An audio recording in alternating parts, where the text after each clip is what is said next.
Hey everyone, so welcome to the Bumby Chronicles podcast, and my name is Randy Kim, and I'm joined with Kaila Yu, and who is Kaila? She is an author based in Los Angeles. Her debut memoir, Fetishized, A Reckoning with Yellow Fever, Feminism, and Beauty, was published this past August with Penguin Random House's Crown Publishing.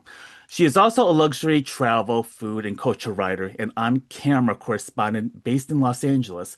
And you have written for the Los Angeles Times, the New York Times, Rolling Stone, National Geographic, and more. You are a certified scuba diver, free diver, and mermaid. We love that.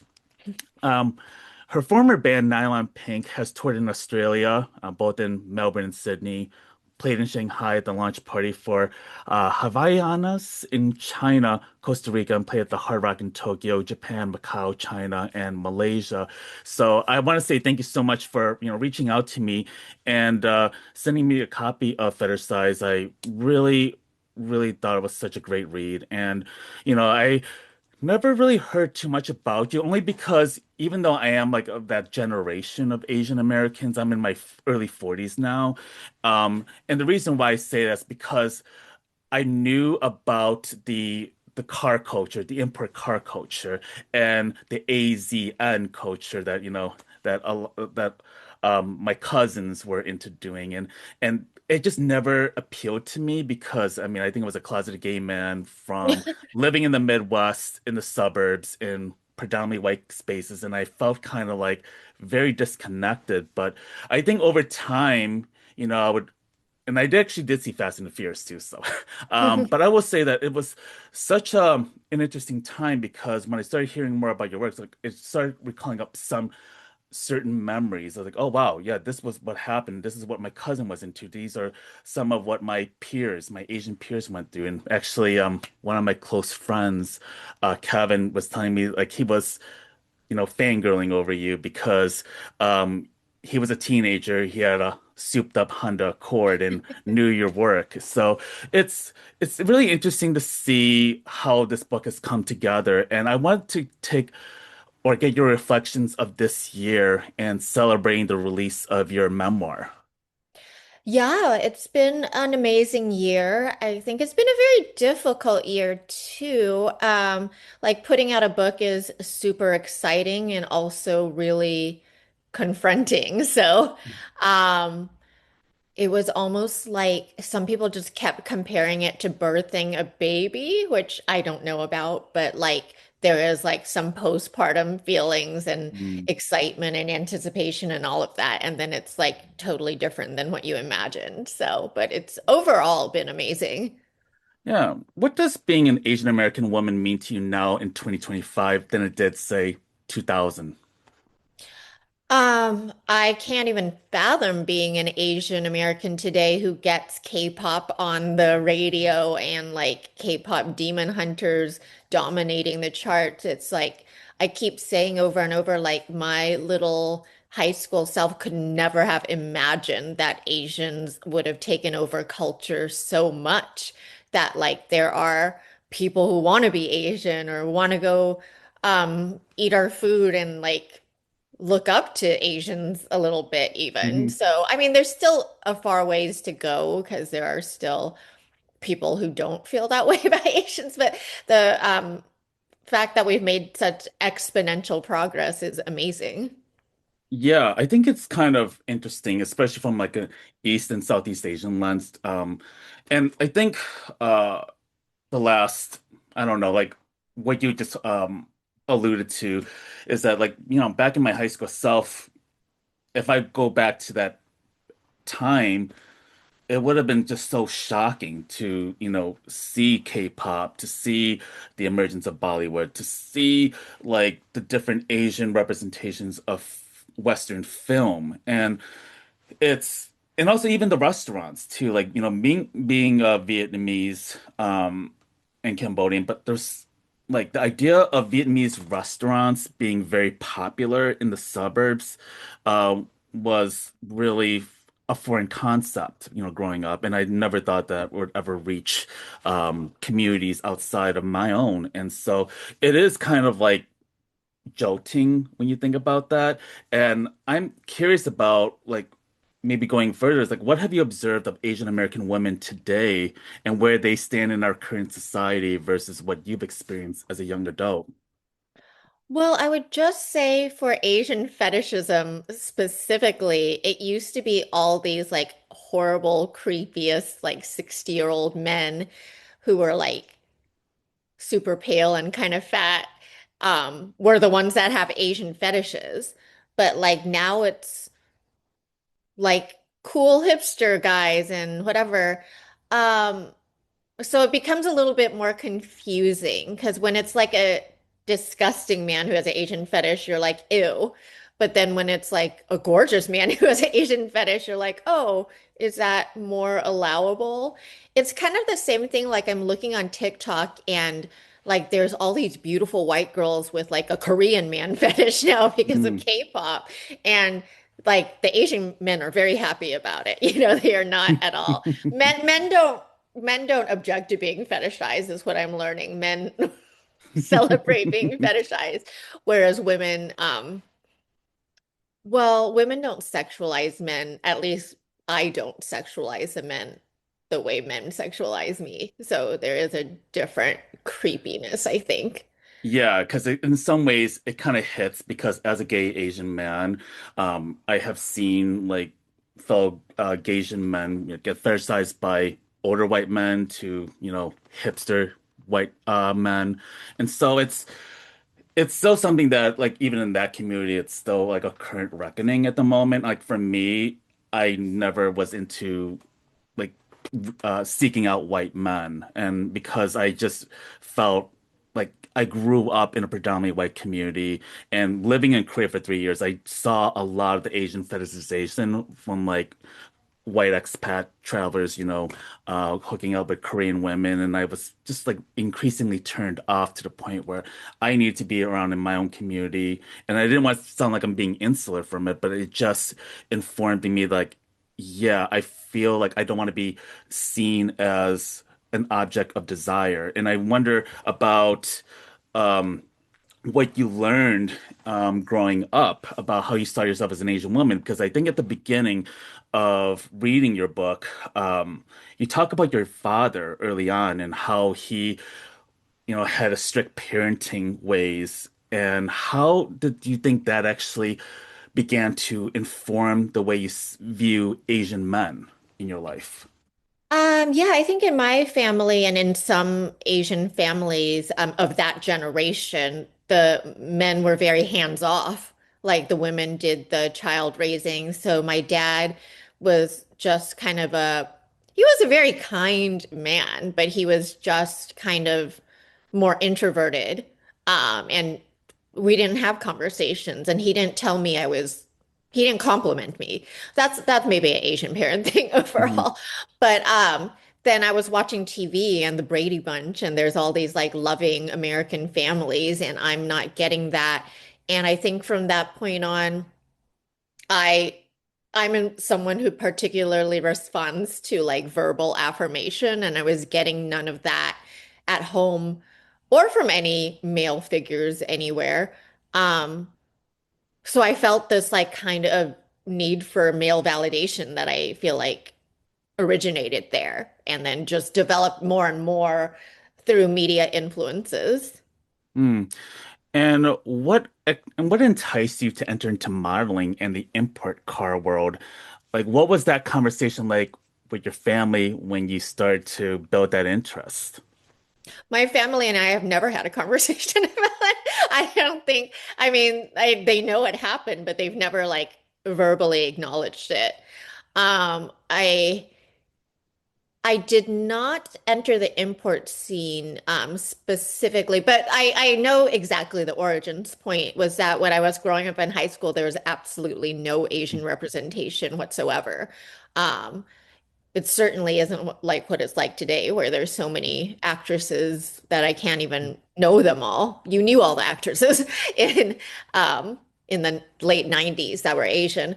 And I didn't see anybody who I aspired to be like as a young girl. It was all blonde, blue-eyed white girls on TV. And then the internet started, and then I discovered this. Asian model named Sung Hee Lee. Mm, And she was so beautiful, the most beautiful Asian woman I ever saw. And everybody online, all these men were calling her the most beautiful woman in the world.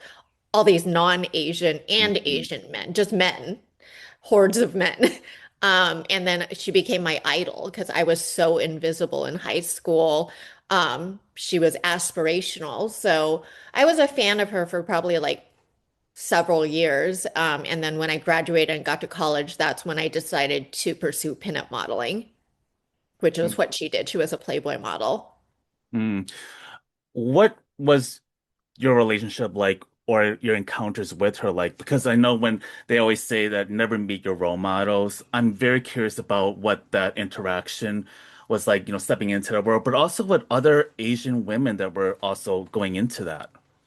Yeah, I mean, I idolized her, so I was very scared the first time I met her. But the first time I met her was special because I had started pursuing pinup modeling, and then I was a member of her website. Back then, models had pay websites. I guess they're OnlyFans now, but back then they had their own websites with memberships. And I was a member of her website for many years. And so I knew immediately when she started casting for outside models to feature on her website.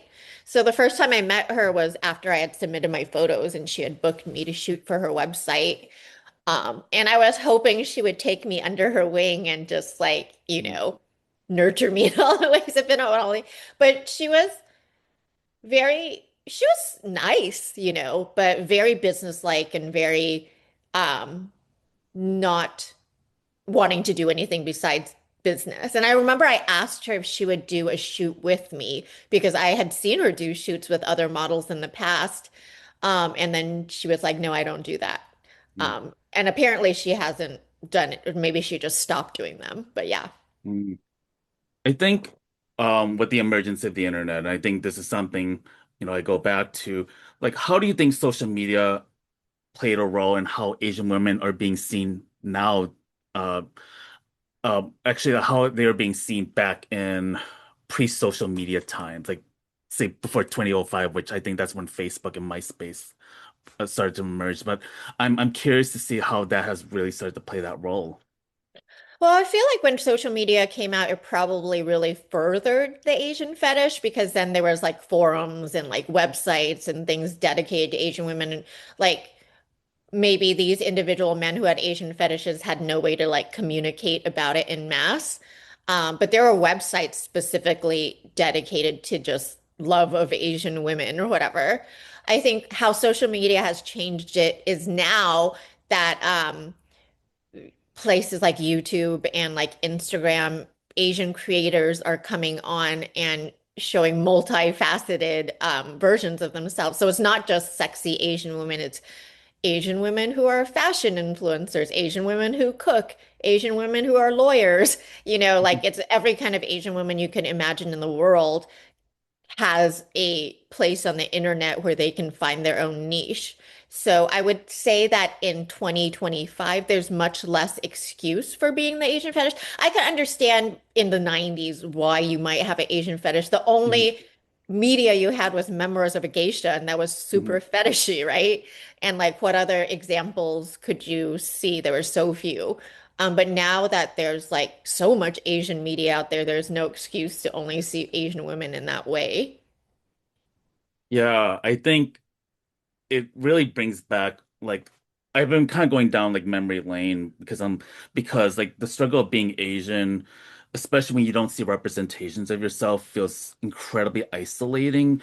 Like I wanted to go into journalism and I had a hard time convincing my own dad to buy into this idea. And I know that to get out of the STEM field felt like it felt like it was not only your parents' disapproval, but it's also like getting into that industry, trying to navigate and deal with the stereotypes.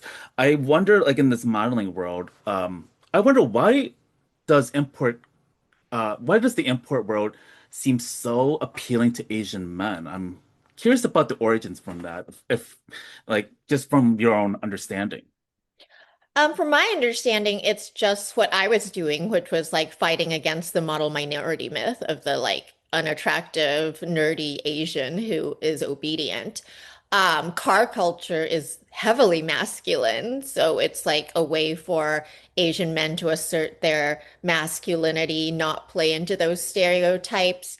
And I don't think it was purposely, but in that way, it also kind of objectified Asian women because women are always objectified in male car cultures, whether it's low riders to like classic American cars. When you go to these car shows, there's always sexy women standing in front of the cars. But also another reason was that we had no community back then, like no gathering place. So the import scenes, when Hot Import Night started and it became not just a car show, it was also like B-boys came to perform and DJs came. It was like this whole community thing where it wasn't just cars, it was like a big party. So then it was just a place for identity. And I didn't ever try to go into the import scene. I just started modeling as a pinup model, and there was like not a ton of Asian Mhm. models. So the minute you start modeling, the import scene's gonna start calling you if you're an Asian model. Mhm. I wonder how it is now with that world. Because I know that I have not gone anywhere near it, but I'm curious to know, like, what have you seen as far as where does it stand now in today's culture and with the Asian community? I mean, from what I hear, it's nothing like it was before. Like, I kind of call the era we were in, which was about 10 years, the golden age of the import scene. I think partially like Fast and Furious series killed it. Because the import scene was a special place for Asian people to gather. And then when Fast and Furious became mainstream and like import cars were no longer considered rice rockets, like people like who weren't Asian were fixing them up, then they started to flood the car shows, and then it was no longer our cultural space anymore. So, Mm. um, car shows still happen, but I think they're not the same as they were before. Mm.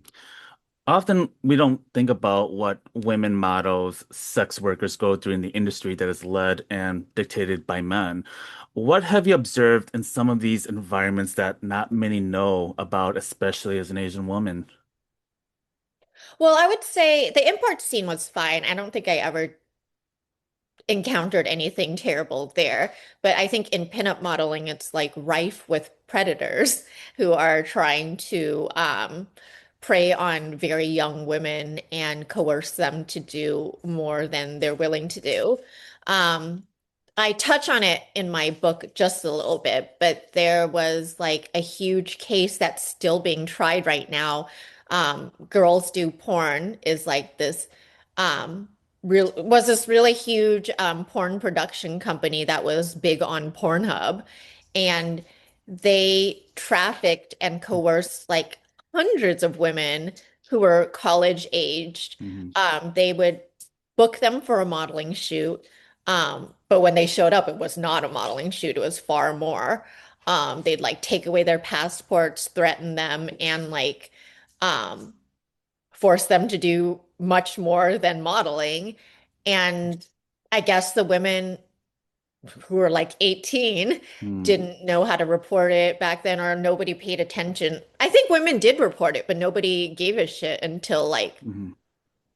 dozens and dozens of them got together for a um, class action lawsuit, but all those men in that ring have went to jail. The ringleader was just captured like five or last year maybe, and like they sued Pornhub successfully for I think $100 million. But this was happening, and nobody could do anything about it for decades. Hmm. How were you able to navigate the darkness of that world? I mean, like, I think of Tila Tequila and her crash out the last 15 years, which is very tragic and just perplexing. There's no words for that. But I'm like wondering, like, how do you think this has like this long-term effect, and how have you been trying to navigate and reconcile with that past history? Yeah, I think writing a book was a big part of it. It wasn't like not intended to be healing, but it was very healing. But tons of therapy. Hmm. I'm sober, so I spent 12 years in like recovery with like 12 steps and all of that.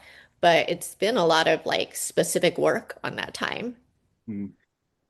And like, what do you think has been a credit to your survival from that industry? Like, what do you think has kept you going? Um, like, like, like to just to like survive that. It's a mixture of things. Like my mom's like a tiger mom, so she taught me to persevere and push hard. So there's that. Um, I was on a lot of drugs and alcohol, so that Mm, helps numb a lot of the feelings.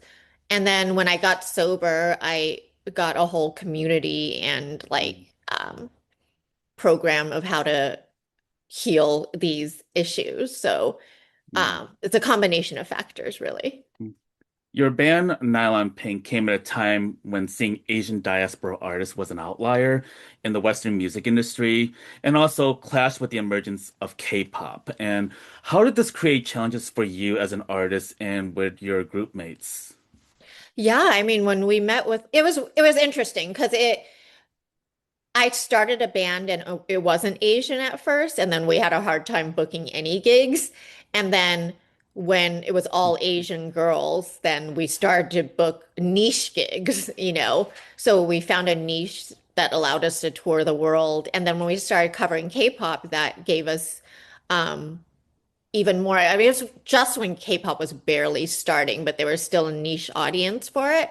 But what it the ceiling was that when we got to like talk to record labels, they had no idea what to do with us because there was no precedent and they didn't really understand what we were or could be.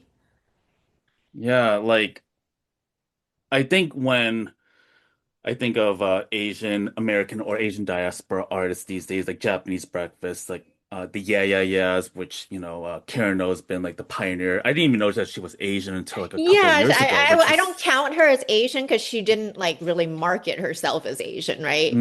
Like it mm. was like we didn't know. Yeah. Yeah, yeah. I think that also like in a way plays into it because no one knew about I think it was Eddie Van Halen or I think like he's t mixed Thai. Oh, really? Yeah, and I didn't I know mean, that. no one would have known that Yeah. too. Or, um, and I think that is like what we have seen with the music industry, how it's starting to slowly evolve outside of the K-pop. If we're talking more like in the indie rock and Asian pop scene, Asian American pop scene, I do see that it's starting to like emerge a little bit there too.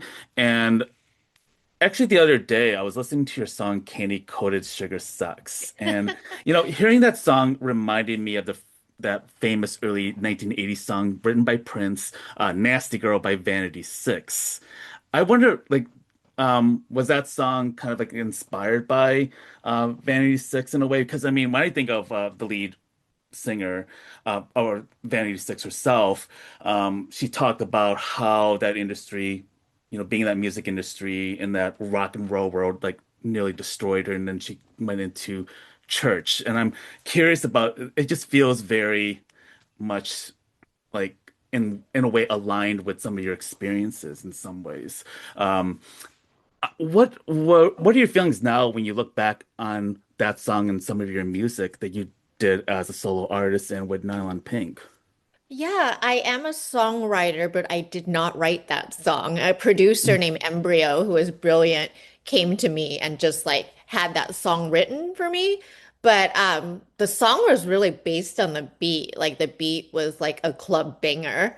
Um, so um I can't like take any whatever, I can't think of the word, but he came up with, I don't know his story about how he came up with that, Mhm. but I think he pretty much probably just observed my MySpace image and then wrote a song for me. And yeah, I do still like that song because it's so catchy in a club, Mhm. but it's not authentic to me. Like I'm not like that person who sings Candy. Like that's not my real personality.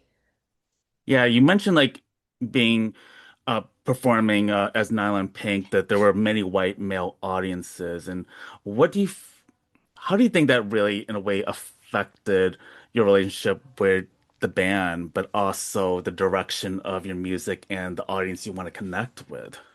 I mean, the really creepy part is like the majority of our fans were not older white men, but there were older white men at our shows, which was very strange because we were a pop rock act that appealed to young people. So it was like jarring to see them there sometimes. And they didn't bother me because they were not a fan of me. They were a fan of my drummer who joined the band at 17 and really looked 14 years old and didn't wear makeup. Like it was Mm, very creepy. They were all fans of her. And mind you, my guitarist Kiki Wango is like an agency model, like she's a beautiful woman, but all these older men were there for the childlike drummer girl. mm, And I wrote a chapter called Lolita in my book mm, Fetishized, and it kind of focuses on my relationship with Jamie, the drummer. And um, she's bisexual, but mm, she said after her experience in Nylon Pink, she was just turned off from men and had PTSD. So, mm, she's married to a woman now and very happily married, but mm, I know that those experiences affect her mm. relationships with men or her views of men. Yeah, I think it's kind of interesting because you were an import model for a number of years, and I was like wondering like why weren't older white men drawing towards you? Was it because the drummer took so much attention in a Well, way? because I was older, That's Yeah. Yeah. my How old were one. you Like at the time? in the band, I think I was like in my late 20s to early 30s. So I Mm, had by far aged out of what they were wow. looking for. When they were Wow. fans of me, I was like 19, 20, 21. So Wow. yeah, I was not in their target demographic anymore. Yeah, I think it's interesting because of the age gap between you um and your bandmate and your drummer, and like what was your relationship like with her during that time? Because when you have an age gap, like do you find yourself being like a mentor or in a way in a mothering figure? I think definitely at first, but was a different person back then, and I started to actually kind of get jealous of her because she was getting all this attention effortlessly because she didn't even want the attention, frankly. Like she wasn't trying for it. She wasn't doing her makeup or like she wasn't doing what I had to do at her age to get attention. So I was very jealous of how she seemed to effortlessly get the attention I so desperately sought at her age. Where did the pivot begin for you when you were transitioning out of both the modeling and music world into writing? That was purely accidental. I think I eventually quit the band because I realized that it was making me miserable and I didn't think it was ever gonna get to the level of success that I wanted. Um, and I only fell into writing accidentally because when we quit the band and we had no backup plan because we hadn't planned anything. So my guitarist and I decided to make our band website into a travel blog Mm, because we traveled the world and we had travel content and the website had traffic. So we started like travel blogging and going on these trips. And as bloggers and creators, you're hosted on media trips. And on these media trips, I would meet journalists. And then I just thought what they were doing was so cool and so superior to blogging um, that I eventually just like learned how to do journalism by taking classes and pitching classes and just pitching. So yeah, journalism was very accidental. It was really just motivated by me wanting to go on better media trips mm. originally. What are you discovering about yourself as a writer and after writing this book?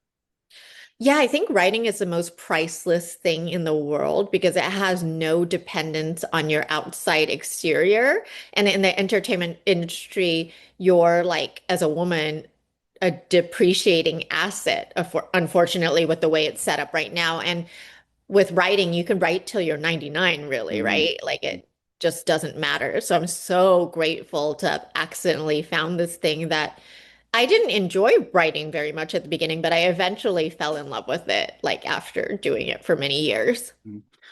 As a journalist now, I mean, we've seen the emergence of AI, and I wonder about how has that in a way challenged journalists right now as you speak, especially with um, like the unregulated issues with AI and also how it has affected the way information's being carried out, and how it's been kind of like taking over the social media landscape.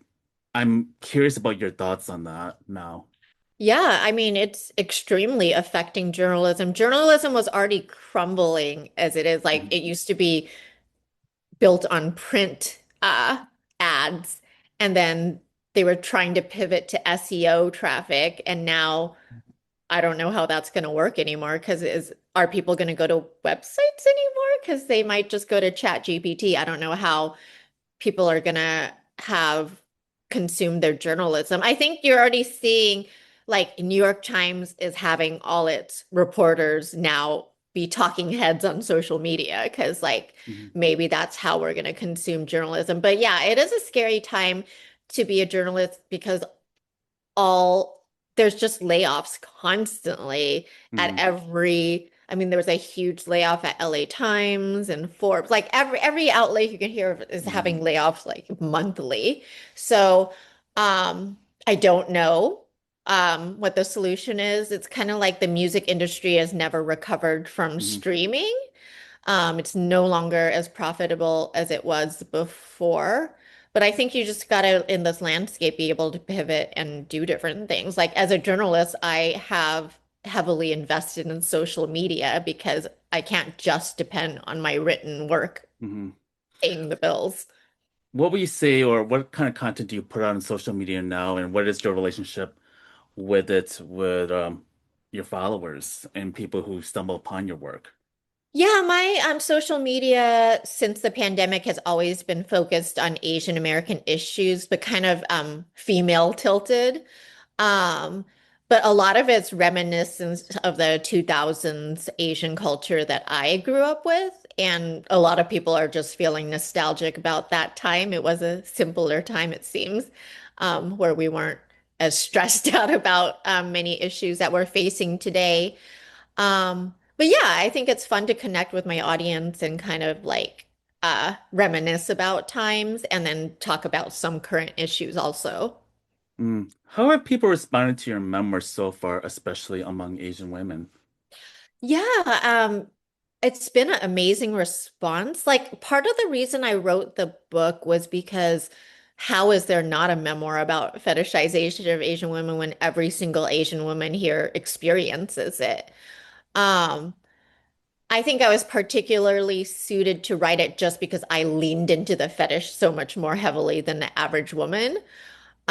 But yeah, I think just a lot of the feedback I've been getting is that Asian women feel seen and they can really relate to things. And then there was a lot I learned because my memoir is not just my story, it's a cultural criticism. So I break down movies like Memoirs of a Geisha. There's an entire chapter dedicated to Memoirs of a Mhm, Geisha. I go through historical facts of like military occupation and how that perpetuated the fetishization. So as I was learning that, I put that into my book, and I think a lot of people are learning these facts that I was shocked to discover myself. mm. What do you think was the most surprising or one that really stood out to you in your research, in your literary criticism, or in your critical research in developing this memoir? Yeah, I think a fact that was particularly shocking is that in Memoirs of a Geisha, which is written by a white man, he says he has the geisha Sayuri say, "Oh, the American soldiers were so much nicer than they portrayed them to be." Um, but like the fact is that Japan has a history of comfort women where they would capture, I think, mostly Korean women Mhm, and have them as sex slaves for their military, where they'd have to service like 100 men a day in like horrifying mhm, conditions. It was rape, mhm, really. But the American soldiers were aware of this practice. And then when the American occupation, or when Japan fell in World War II, and the Americans were coming to Japan, Japan set up a comfort station to accommodate these American soldiers so they wouldn't rape local women, basically. And the prostitutes, or not prostitutes, the sex slaves that work there, um, said that the sex that they had was so ghastly and animalistic. And it reminds me of this thing where Filipino prostitutes, because this happened in the Philippines during the Filipino War, also said they were treated like an animal with three holes. Mm, Like they were just used in the most mm, degrading of ways. And then this comfort station had to be shut down for rampant STDs. And then when they shut it down, I forgot the figure exactly, but the rapes, local rapes, like went up from 50 a day to 300 a day or something. I don't know the exact statistics, but it was something like shocking. mm. Um, but these are like American soldiers raping Yeah. local women. Yeah. It's also, And oh, go ahead. the other shocking part is like this is still happening today. Like people are Mhm. like, why are you talking about something that happened like 150 years ago or whatever? But like in Okinawa, there are still a military occupation there and they are still raping local women. Like Yeah. there was two cases tried this past year.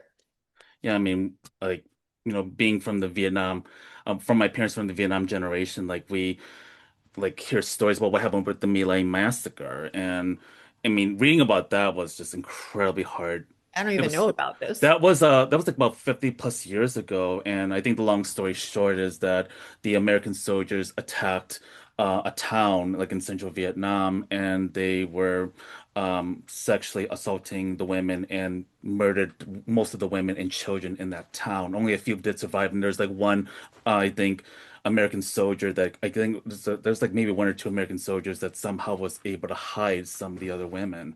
And it was incredibly upsetting. I mean, there was this photo, and I'll never forget that there's a teenage girl trying to like put her mom's clothes on, like, and the kids, and it was just, and they were in this moment of shock and terror. And I think that's a picture that has never escaped me, to this day. And I think about what militarization does. I mean, you see what's going on with Palestine, and you hear these stories of women, and it just continues to go on. And yeah, I mean, I think it's something that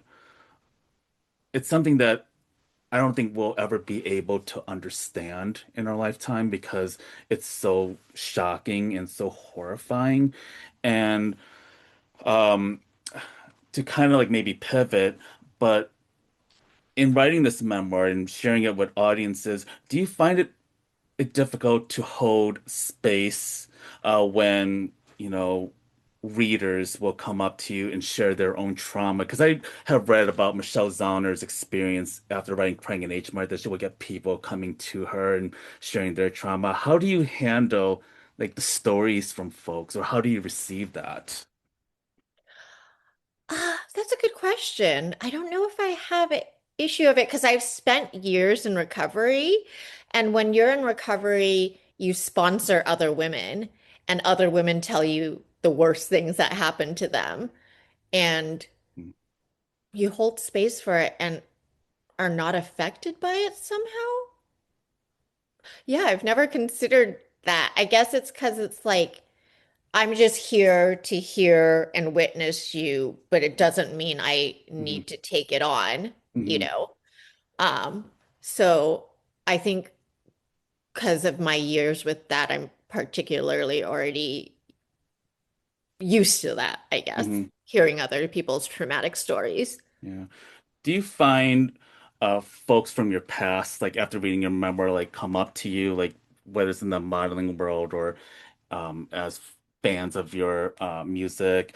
And do you also like run into like folks that are currently into the modeling world? And I wonder about how have they connected with your memoir?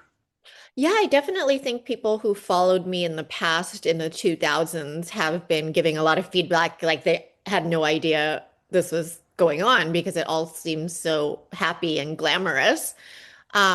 And that's interesting. I haven't spoken to as many who are currently pursuing pinup modeling. I feel like there's just far less Asians doing Mhm. that these days. Um, but yeah, I haven't heard back from like say a current import model and her feedback of the book. Yeah, I think what's so interesting is because where this is going, I mean, like TikTok and Instagram and like social media has like created so many different content creators, and it's a very it's a very overwhelming world because you're constantly creating producing content and you don't necessarily have the full production that like a studio would have. I mean unless you have enough followers and unless you get enough money coming in, it is a very challenging hustle grind to be doing that work. If you were to be your 17-year-old self or 18-year-old self now in this culture, in this world, how do you think you would have navigated? It wouldn't have been good for me, I don't think, because when I was 17 and 18, I had such low self-esteem and desperate need for validation. Um, it it's tough. I can't even imagine growing up with social media because there's like all these pitfalls that we didn't have to deal with. I didn't have to deal with like young men or like elementary school boys asking me to sex them photos. Like that wasn't a thing. And how do you know at like 12 years old that's going to follow you for the rest of your life? Or having to grow up in elementary school or high school and compete on Instagram and have that, um, I don't know the easy. I just okay, so I guess I wish what kids were taught was like how to love themselves Hmm. because we're all still in such a culture where we learn from outside or where we're still everybody's desperate for outside validation, likes, views, and all of that. Um, a book that I've been reading recently and recommending to everyone is called Love Yourself Like Your Life Depends on It. And it's literally about reprogramming yourself to love yourself. So if everyone can come at the world where they love themselves first and then, interact in this world, like we're in a time where we desperately need compassion outside of social media, just like say the administration, Um, so if that was something we were all taught, it would be a different world. And what projects are you working on, and what are you looking to do in 2026? Yeah, I am still touring the book, so we're really like doing a lot of colleges and getting it added to curriculum and all of that. And also a second book idea, and then also possibly bringing it to film and TV. So Hmm. a lot of things in the works. Hmm. What would be your second book on? That's a good question. That is exactly what I'm trying to figure out. It's not immediately obvious because, like, I know I'm writing a second book and I've been brainstorming many ideas, but like, Fetishized came about because that book didn't exist. So I don't know what other book that I could write uniquely that doesn't exist. Hmm.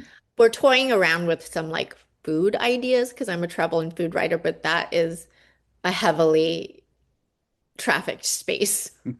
What's your favorite place to travel for food while we're on that? Well, I'm biased because I'm Taiwanese, but I think Taiwan has the best food in the world, and like the street food scene Hmm. is beyond compare. But all Asian countries, I like all Asian food.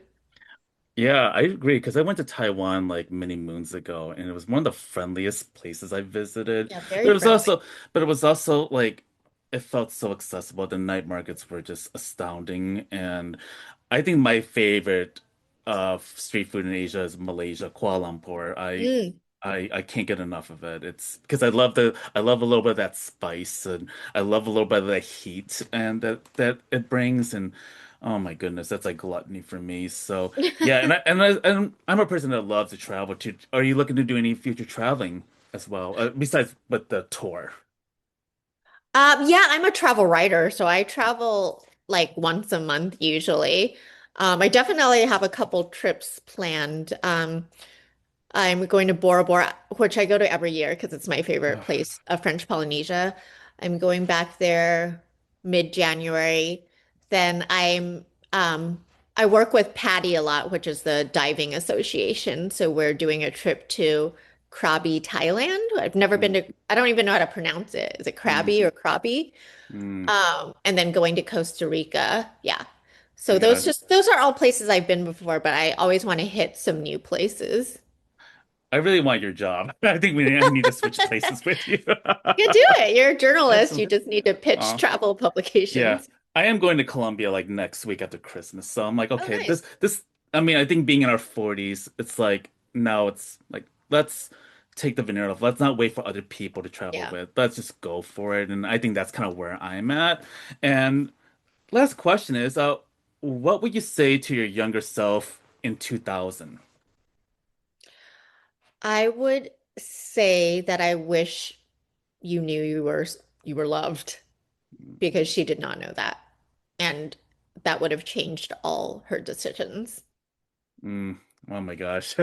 That's gonna make me cry here just hearing that too. But I just want to say, thank you so much for being on my show and for reaching out to me. I mean, this is an honor. I mean, an incredible honor to have you on. And I hope that people get a chance to pick up Fetishized. It's in bookstores everywhere.